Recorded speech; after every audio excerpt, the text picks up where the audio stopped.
I tried a spear and I was struggling. But then I found the light and it turned my whole game experience completely around. Not only do I have a spell that does area damage and flies through everyone, but I also have a lightsaber that is a short sword, but for some reason has the range of a 4-meter long great axe. Did I mention that this is very beginner friendly and you can get this in the early first 3 to 5 hours of the game? Yeah, let's go. Step 1, we're taking the Orion Preacher because the starting weapon is absolutely bonkers, but also you're starting with a radiance of 18, which is great because after the first real boss at the main hub where you're going to spend your time leveling up and buying items, you get Exactor Dunmire and he's selling you spells throughout the whole game, and actually he gets more and more spells over time. Straight up gives you Radiant Weapon. Race weapon imbued with radiance, and this one just scales off your radiance attribute. So the more radiance you have, the more radiance damage you'll bonus deal with radiant weapon. And this one does need 18 radiance. Also, you can straight up buy healing radiance to actually heal yourself. Yes, if you're out of heals, we can just abuse mana for it. But we'll get to spells later. First, the weapons, because you have the lightsaber, but you'll begin with a hammer. That would be the Orion Preacher Hammer. We imbue it with light, more radiance damage. And then you get fast sweeping left attacks, which do copious amounts of damage. You get a charged swipe that gets everyone rid. You can run up to overhead smasher. Fantastic. But the most important one is actually the normal walking and then sweeping motion, because that one goes everywhere. Let me get a bunch of opponents. Oh, we got Jimmy, Dave, Timmy, everyone kind of like gathered nicely up. And it's just the standard R2. It's just that. just that. Now, after slaying Pieta and getting forward in the game, you can offer remembrances to our dude here. And with Pieta's soul, you can buy her sword. That will cost you 40 umbral scourings. And that's why I'm saying 3 to 5 hours into the game, because that will be the amount of time that it takes you to get these umbral scouring from the echoes, from the bosses, and buying them from the vendor. And that'll lead to Pieta's sword. And as you can see, it already has a B- radiance scaling. And if I upgrade it further, the scaling gets even better. But the next upgrade will bring it to a B scaling, which will then also bring it to a B+. Now, the best part is it's a short sword and weighs only 5.3. Yeah, like one-handed, it can be wielded with a shield, or two-handed, however you feel, but it has the super fast short sword whooping set. Now, if we're comparing this to a normal short sword, this is a normal short sword. Tiny range. Yet, like this, look at the length. It's Pieta's sword. Ginormous. And yes, it might be a radiant weapon, but no one says we can't radiant it even more. Now you notice the range is incredible. Your left swoops are just going all over the screen. I can stay kilometers away from the opponent and still be able to be hitting him and everything around. Plus, your actual running R1 overhead is just this nice little slash down. Then you get the normal running with the real jump, and your R1s are even more swooping motions. These guys here tend to attack relatively quick, but the thing is, like, you're a short sword. You're not a heavy sword. You're not a great axe or anything. You just attack so fast that no one stands a chance. And if you have, again, copious amounts of enemies, let's get them all together, you just mow through them.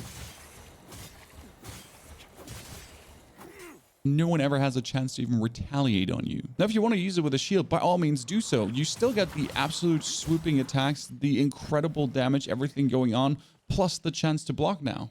Now, if you're holding it one-handed though, one thing that happens is that your charged R2 turns into a stab.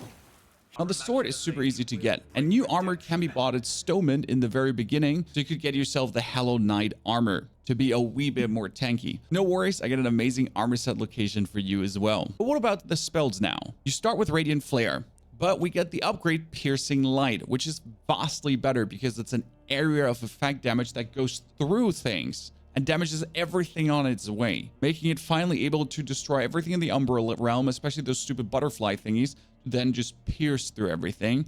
And in general, it's just way better. The Healing Radiance you can buy in the beginning, and the Radiant Weapon, as we said, can be bought too. And I do have a 4th spell slot, but I do actually use Piercing Light and Radiant Flare, because Radiant Flare is good for really a single target. If there's actually just one single target, it's a bit more mana efficient. Whereas Piercing Light, as soon as there's 2 or 3 enemies, well, with one cast, you can hit all 3. vastly better than Radiant Flare then. Now I have 4 spells, and I'm using Wilmark's Catalyst for that, which can be found extremely early. It has a fantastic radiance scaling, and you don't need any farm for that. Where are those 2 locations now? The Catalyst can be found early in the Forsaken Fen. Just teleport to the Fen Vestige with Byron next to you, and if you already progressed through the whole thing, you've activated this shortcut. If not, go through the thing, activate the shortcut. Walk through the door and instantly turn left. There's going to be Dave. Dave gets sent. Jump down here and head to the left. Pass this card, break in. And then in this cave, there's going to be a salted lady. You can turn her with a healing spell, or I think throwing holy salts, or you can just murder her, and that's Wilmark's Catalyst for you. Now the spell, jewelry, and then armor. After defeating the boss in the fence, you'll find the vestige of the Pale Butcher. And from here on out, it's pretty much a straight line to get Piercing Light. Go over the bridge, head to the right into the caves, and then you're gonna go just straight for quite a while, passing through everything. And as you finally reach the crevasse here, crevasse, yeah, you just run past, and right in front of this altar, there's gonna be Piercing Light. That's it. Your amulet is the Shuya Harmony Hoop. After each spell cast, further spells temporarily deal increased damage. Casting spells from a different magic school further amplifies this effect. So if you're a mixed caster, it does even go better, but it's already fantastic. And that one is also in the Fen. We're going back to the Vestige of Velada. And since you already get the shortcut unlock, things are vastly easier for you. We're going to warp into the Umbral Realm because there is a set of stairs that appears here in the left right away that will go up. And then you'll essentially just head down this whole valley.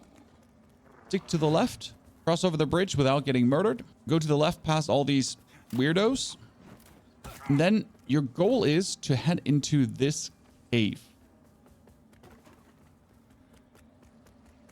You know those gargoyle-ass bastards? And there is the Shuya Harmony Loop waiting for you right here. My one ring I still use at this point is the Mineowners ring. You get super early at the windmill. Vestige of Marco the Axe. Yep, this is the very start. You just head out and there's a corpse hanging here and that will drop it.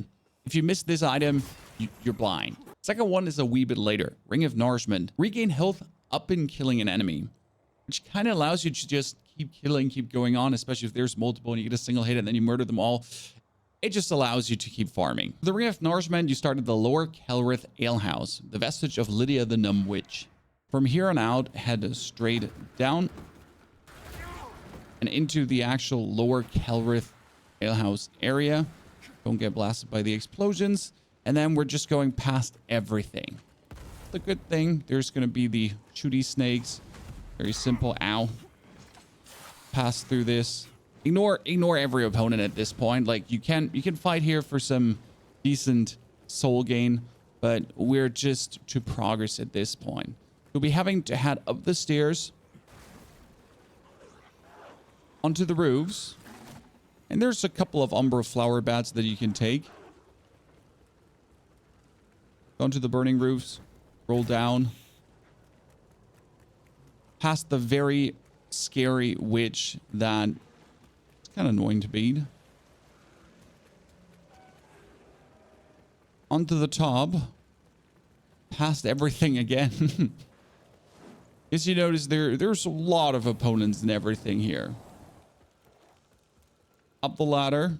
Now there is a hidden Umbral flower bat that you can use here if you feel like it. And then we're going further up past everything.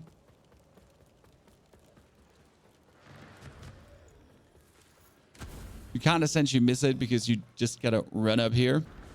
Murder the doggies because we need to go into the Umbral Realm. Climbing the stairs up here. And now for the final stretch. We're up in the burning tops. Go past on the side. Ring of Nourishment on this sadly not nourished corpse. The armor we're using is Fizzroids, which has amazing physical. I mean, 294. You barely take any damage anymore. This is going to be after the Fen area, and we'll begin at the vestige of Betrayed Eliard. You might not have this vestige unlocked because it's complicated to find, but I'll tell you where you essentially come out that you kind of know where you roughly are. From the Vestige of Iliad, you're just heading straight up down until you hit a ladder, which is quite simple. And now we're here. And this is when you're coming out of the fen area, hitting the gigantic bridge. You cannot miss this. This is standard progression. You have to go here. There's an Umbra flower bat in case you haven't gotten the other vestige yet, so you want to activate it. And this will bring you into the tower area. Now here, we're just heading down and into the graveyard. The graveyard is going to be quite extensive, to be honest, but we're going to be bypassing that one to get our armor straight away to make the whole graveyard area easier. You're going past the boss area, and then straight up hit the left into this gigantic tower. And here you're just making your way all the way up. Go outside. Take the ladder. And on the very tippity-toppity, you find Fitzroy's armor set. But you also find a memory. So don't forget to warp. Stats will mostly go into Radiance and Vitality. Endurance gets pushed up minimally because, again, you're using a short sword that doesn't use that much stamina per attack and you can regain relatively fast. It's nice. The formula is usually 2 in Radiance, 2 in Vitality, then 1 in Endurance. 2 in Radiance, 2 Vitality, 1 in Endurance. At some point, I go for 2 Radiance, 1 Vitality, 1 Endurance to even it a bit more out and get more damage because 26 Vitality is quite plenty, especially with a big armor. Ladies and gentlemen, I hope you enjoyed the lightsaber swinging paladin. No worries, more builds to come as I progress further through the game and try out stuff, including OP weapons and other shenanigans. If you now want a combat guide or still struggling with your starter class, enjoy.